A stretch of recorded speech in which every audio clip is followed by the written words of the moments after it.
welcome to another thematic episode on the Work Knits YouTube channel. For those of you who've been following along with progress so far, a warm welcome back. Thank you so much for joining me again.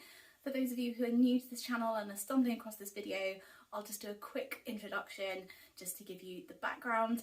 My name is Lauren, I live in the southwest of the United Kingdom, and this is my YouTube channel. Obviously. This is the small space that I set up since probably kind of mid to late February. It's very, very new. I have a series of regular podcast episodes that are coming out kind of every 2 weeks on a Friday, if I can, sometimes the following Monday. And then I also have these thematic videos which maybe touch on things like long-term whips or things that I've learned or my favourite knitting books. And today's video is going to be all about a festival that I'm attending in about a week's time. It's going to be covering a giveaway linked to that festival, and it's going to be covering a new initiative that I have mentioned in a few of my other videos that I'd like to go into in a bit more detail, and that is the yarn directory. So without further ado, well, let's get stuck into the video. Briefly, I will just touch on what I'm wearing today, and I'll insert a picture of my outfit.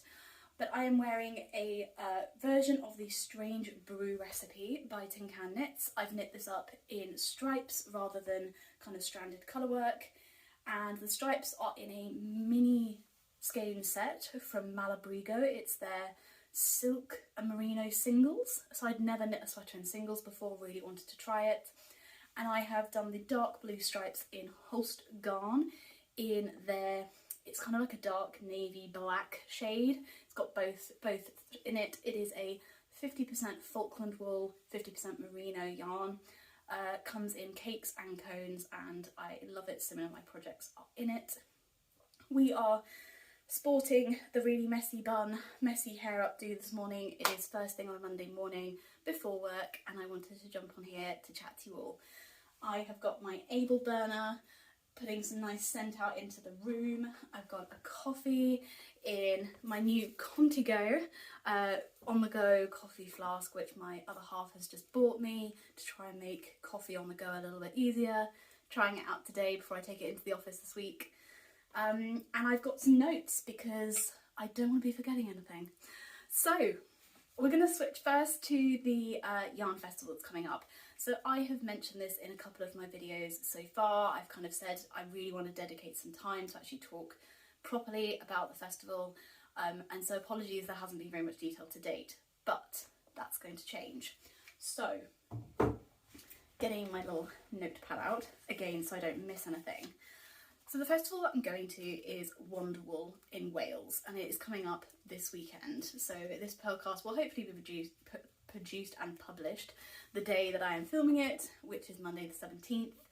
And this coming weekend, the 22nd and 23rd of April, is Wonderwool Wales. Now this fibre festival is hosted at the Royal Welsh Showground in Powys, and the kind of history of the festival, it was started in 2006 to really celebrate Welsh wool, Welsh makers, Welsh fibre, and to kind of increase the market for that type of fibre.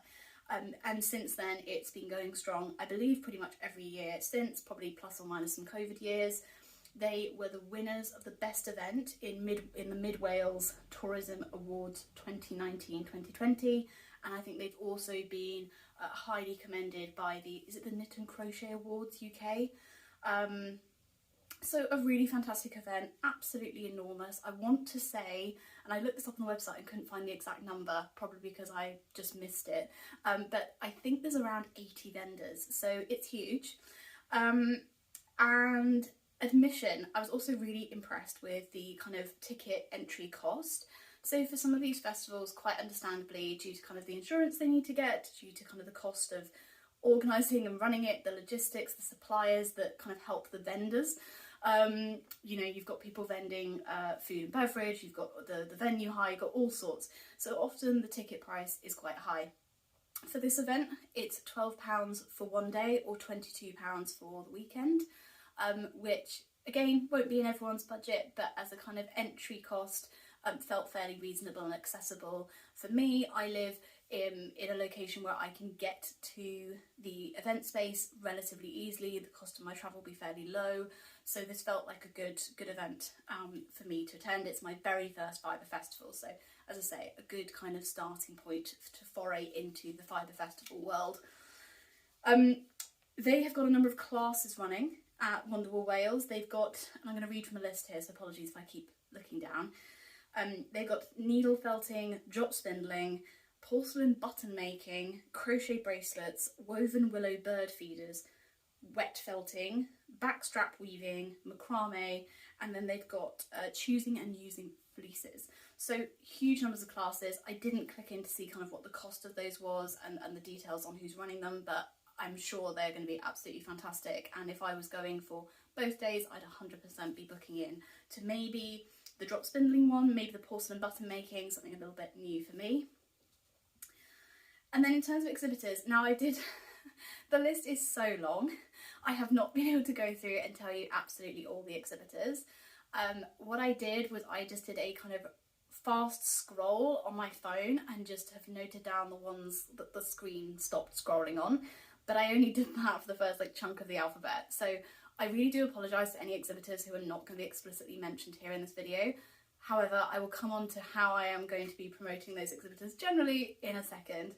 But to just give you a quick idea of the kind of yarn companies there. So we've got Allium Threads, Attic Spin Dye, Bird Street Yarn, Botanical Yarn, Dye Shack, Gorgeous Yarn, and In the Wool Shed. And that's just from the first part of the alphabet, doing a really rapid scroll. There's also non-yarn dyers or non-yarn producers there. So I think there's people like Ashford's. There is a weaving guild going. There are people who are producing and making items to sell. I think there was someone producing things from like antique pieces that they were then upcycling into something new. So loads of fantastic makers there. So that is what's happening this weekend coming. I am going with my mum, who is a weaver, and my aunt, who I think would be interested in learning more about the fibre world, is keen to kind of share our passion with us. So we are going just for the Saturday. If anybody watching happens to be going and you see me, please say hello. I'd love to meet more people in person. I will be trying to say hello to people, meeting people. I'm very, very excited. I have been saving up my pocket money, so to speak, for this event. Not planning on going crazy, but also trying to weigh up, and please let me know in the comments if you've got any suggestions on this. Having never been to a fibre festival, I don't know whether to go with like patterns in mind that I want to make and then buy yarn for those, or whether I just need to go and just take in the joy of all the yarn and just see what, blends or vibes with me when I'm there. I can see both being quite dangerous. I have this habit of buying yarn for specific patterns and then not using it for those patterns. I'm terrible at it. So I'm thinking more towards the latter, but then I always get into this really dangerous situation where I don't get enough yarn. I end up playing yarn chicken. So pros and cons. But yes, if you're heading over there, or if there are any other yarn festivals you're going to, I know there's recently been a Swiss yarn festival. It would be so lovely to hear about those festivals, start adding them to my bucket list. But yes, that is what I'm doing next weekend, which links me on really nicely to two other things. And before I get onto those, I'm going to take a sip of coffee because this is a lot of talking for first thing on a Monday. Right. Oh, that's better. Oh, I hope everyone else has got a cup of coffee or something nice to drink if you're watching this in the evening. Okay, so first thing I was going to come on to is the giveaway that I'm running, because I've mentioned this in a couple of episodes, but again, if this is the first time you're catching this channel, there's still time to enter. The idea is to do a 500 subscriber giveaway. We are, in total transparency, at the point of producing this video, at about 438. So the likelihood of us getting to 500 subscribers before the yarn show, the yarn festival this weekend, is very unlikely. I will keep running it past the yarn festival, but I'd set a kind of interim deadline of the 20th of April for people to comment on any of my videos from the first one when I launched the giveaway. It's got giveaway in the title. I want to say it's like episode 4.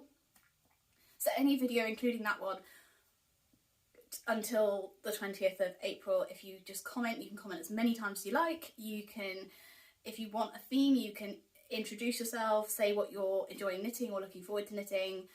You can give me feedback, whatever it is that you'd like to do to enter. You can comment as many times as you like and subscribe, and that will count, each one will count as an entry. My idea was to try and use the Yarn Festival as an opportunity to touch base with a winner on the 20th and then ask them what their colour palette is, their preferred like preferences, superwash, non-superwash, maybe non-wool, maybe it's cotton, maybe you know, whatever their preferences in terms of fibre. And then the idea was to pull together a package that would really suit what they like to knit with from the Fibre Festival. I don't know about anyone else, but when it comes to giveaways, I always get a bit nervous when you don't know what it is that you're potentially winning, because if you win and it's not in your kind of colour wheel or your kind of wheelhouse when it comes to fibre type, I just always think I've deprived someone else who would absolutely have loved it. So the aim for this giveaway and for any future giveaways that I do will be to touch base with the winner and to very much build the package around their preferences. So all of this being said, I don't think we're going to hit 500 subscribers by this weekend. I might still pick up something that I think would be kind of widely applicable to any knitter from an enjoyment perspective, to go into a giveaway. But yes, I will keep this giveaway running after this weekend. It was just in case we were able to kind of coincide the two. So that is the giveaway situation. But I've just been very blown away by the amount of support for this podcast and this space.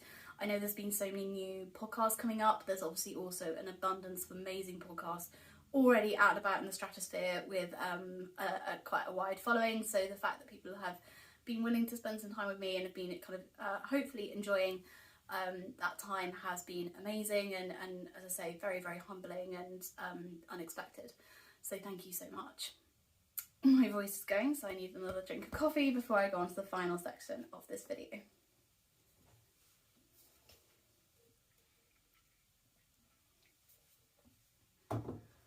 Okay, so linking also to the Fibre Festival and linking also to something that I've mentioned in previous videos, but I wanted to give it its own dedicated attention in a portion of this video, is the yarn directory. So I have a website, it's www.workknits.co.uk, and this website originally started out as a space for me to sell my hand knitted products to kind of the general public. I was previously, for those who have not been following on these videos, I was previously vending at markets and online and on Etsy with my own kind of handmade items I was making on a vintage Brother knitting machine, and I am still doing that to a certain extent, but I'm definitely enjoying the podcasting more. I'd like to grow this space, but there is something really lovely about knowing that there's things that you've made that people are taking pleasure from in their day-to-day lives. So we'll see what happens, but when you go on the website, it will make sense, and there's a reason for telling you, which is that it does look like it's just a retail site. But you will see at the top there is not only a blog, which is named blog, where you will find show notes on almost all of my episodes. I tend to try and get show notes up there within about 48 hours. There have been a couple of episodes or 1 or 2 videos where I haven't managed to, but that's where you'll find show notes. And then there is also a tab on the menu called the Yarn Directory. So the idea here is to hopefully fix a problem for knitters. That is what I am trying to do. I myself as a knitter really struggle to find yarn brands based on what matters to me. So, you know, that may be that 1 month I'm focusing on supporting Black owned businesses. It might be that I'm supporting makers from the LGBTQ plus community. It may be that I really want to support women owned businesses. It might be that I want to support local. It might be about sustainability and hand dyers and those who do small batch reduced waste. It could be about the yarn bases that a brand uses. There are so many different things that could matter to an individual when they're trying to put their money where their mouth is, supporting different causes, and supporting diversity as a kind of very, very broad topic within the knitting industry. Ravelry is an incredible resource for this already, and there is obviously the yarn database on Ravelry. However, I don't know if other people have found this, but I've definitely found there are times when I'm searching for something particular and what is coming up in the search results just doesn't, I know factually doesn't match up with what I'm wanting. So, commercial yarn brand coming up under hand dyers. And this is not Ravelry's fault. The whole design of Ravelry is that it's user driven. So users are inputting all the information, Ravelry just provides the infrastructure, but nonetheless it doesn't quite meet that end need. So my aim is on that yarn directory section of my website is to slowly but surely start building up profiles of different yarn brands, hopefully across the world. At the moment those profiles are very basic. It gives you kind of a one-liner on the business, it gives you a link to their website, but importantly it gives them categories. Now those categories are either I have researched the brand, gone onto their website, understood what they're doing in terms of hand dyeing, in terms of their location, what, that kind of thing. If a politically sensitive tag has been applied to a yarn brand, that is because I have spoken to the owner of that brand and that is what they want applied to their profile. But the idea is that essentially on the front page of the yarn directory there is a search box. You can search based on terms that matter to you. At the moment you should be able to see at the top of the page the categories that have currently been applied. So at the moment I've got brands in the US, the UK, I've tried to do sub areas of the US, we'll keep building that out. I've got hand dyed, I've got small batch dyed, I've got natural dyes versus acid dyes, I've got LGBTQ+, we've got women owned. I think is that it for now? I think so. So those are the tags we've got currently. The idea is you could just search based on a term that's important to you. You could then sub-filter those results based again on what's important to you. It's going to be a growing beast. What's my ask? What's my kind of plug, I guess, for you guys? Well, please send me the link to yarn brands that you love and that you think would be great to get on the directory. Please put me in touch with the owners if you happen to already be in touch with them. That always really helps rather than me kind of reaching out cold to the owner of the brand. Also feedback, letting me know what's working, what's not. But yes, the reason this all links into Wonderwool Wales is when I was going through those kind of 80 exhibitors, there's loads of yarn brands on there that I'd love to get onto the yarn directory. So I will slowly but surely be trying to get them plugged in and added on there. And I think the kind of next step, once I've got as many brands as possible, is to start really building out those profiles. So actually sending out kind of a form to yarn brands to say, please could you fill out this form for your profile, and they should list things like the bases they stock, how often they update their website, when they were established, so how old they are, all of these kind of things. When I say how old, I mean how old the business is. All of these kind of details so that you've then able to get a kind of really true picture of these businesses. Way into the future, big plans, big schemes. I'd love to do a yarn awards. I think in so many other areas of industry, in other sectors, there are these awards that really help small businesses kind of stake a claim to a section of the market that kind of really just help in that journey of growth. We've got fantastic knitting awards for various knitting businesses. As you saw, Wonderwool Wales has won awards and been highly recommended in knitting awards. But I think potentially, or at least I'm not aware of that many yarn brands who've got some sort of award or accolade on their website. So I think making something that's yarny specific would be really important. And of course, in the long run, there's going to be quite a lot of data that's held in this yarn directory about like the shape and size of the knitting industry, and I think we all know it's huge, but we just don't know quite how big.